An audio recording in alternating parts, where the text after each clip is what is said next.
Breaking news just coming in to CNN right now. A federal judge in New York has just granted the U.S. Justice Department's request to unseal records from the investigation and criminal prosecution of Ghislaine Maxwell. Maxwell, of course, was an associate of Jeffrey Epstein. The ruling opens the door for the department to publicly release evidence it had gathered against Maxwell. The trove of documents includes grand jury transcripts, financial records, travel documents, and notes from victim interviews obtained during the investigation. And Congresswoman MTG, who sparred with Trump over this and other issues, ultimately resigning, made some pretty interesting new remarks about the Epstein back and forth with Trump in her 60 Minutes interview. We did talk about the Epstein files, and he was extremely angry at me that I had signed the discharge petition. He said that it was going to hurt people. I had asked him, these women are the ones that were hurt. He said to you, people will get hurt. People will get hurt. I don't know what that means. I don't know who they are.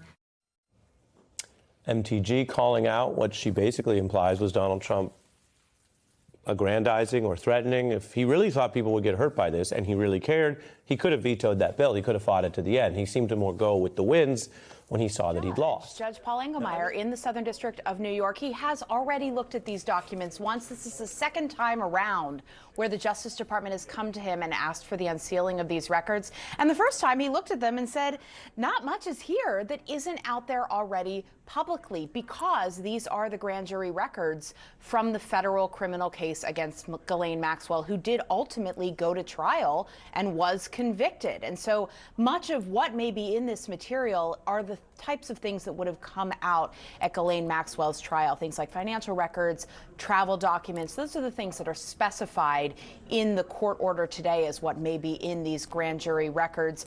We do know, though, another important point that the judge indicates here in this order this morning, saying, yeah, now that Congress has passed a law, we can unseal these grand jury records, even though you asked once before and the judge said no.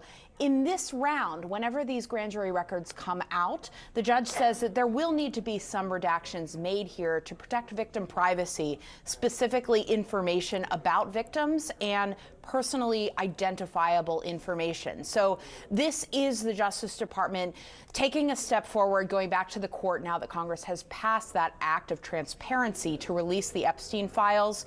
The Justice Department going to court and getting some of the bulk of the records, but this is by no means what everybody has wanted to see, which is the full FBI file. This is just what's in the hands of the court and what is very likely already largely out there.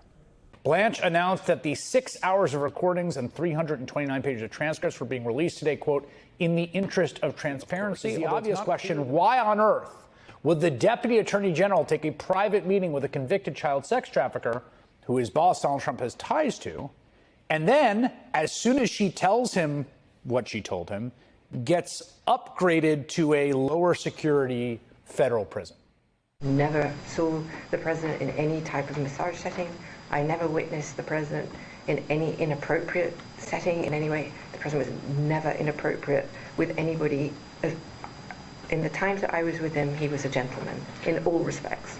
A gentleman in all respects. That glowing character reference comes from a convicted sex trafficker.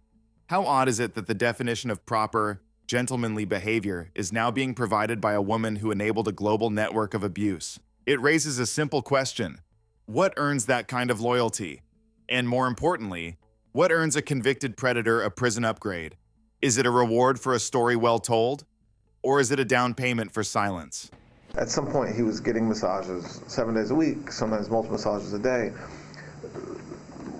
Women have said that were there, that say they were there giving him massages, said that those included some sort of sexual conduct, however you define that in the broadest sense, not just a traditional massage regularly. So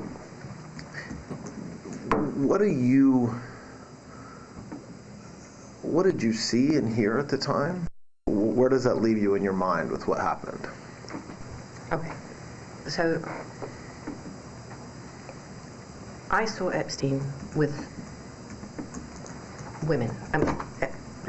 What I mean by that is he would have women around him.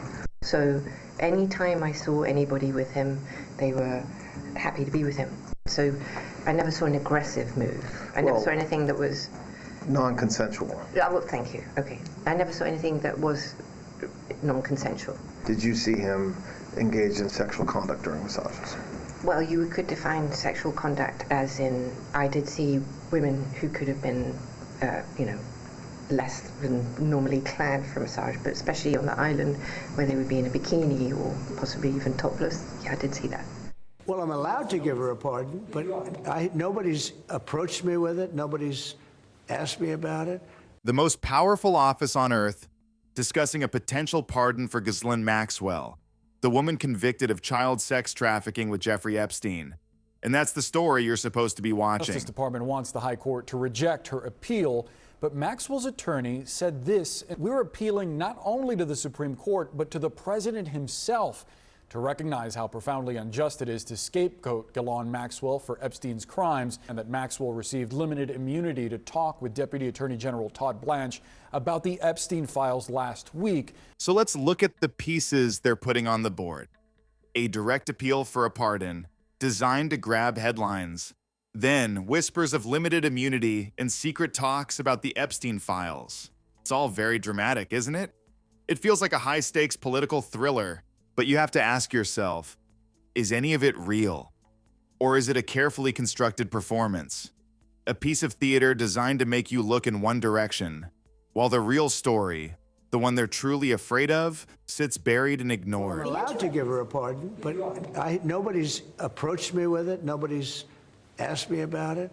The most powerful office on earth discussing a potential pardon for Ghislaine Maxwell, the woman convicted of child sex trafficking with Jeffrey Epstein. And that's the story you're supposed to be watching. The Justice Department wants the High Court to reject her appeal, but Maxwell's attorney said this: "We're appealing not only to the Supreme Court, but to the president himself to recognize how profoundly unjust it is to scapegoat Ghislaine Maxwell for Epstein's crimes, and that Maxwell received limited immunity to talk with Deputy Attorney General Todd Blanche about the Epstein files last week." So let's look at the pieces they're putting on the board. A direct appeal for a pardon designed to grab headlines. Then whispers of limited immunity and secret talks about the Epstein files. Every minute we spend debating the what if of a pardon is another minute we aren't demanding the who, what, and when from those sealed documents. Every ounce of public outrage spent on her is outrage that isn't being directed at the powerful network that enabled both her and Epstein for decades. It's a calculated sacrifice of one villain to protect the many who are still hiding in the shadows. Meanwhile, today, veteran Epstein investigative reporter Barry Levine laying out the road ahead in a new op-ed, posing questions he says need answers, like how did Epstein make his money to finance his criminal operation? Are there references to Trump in the files that shed more light on their relationship? And who exactly were the clients?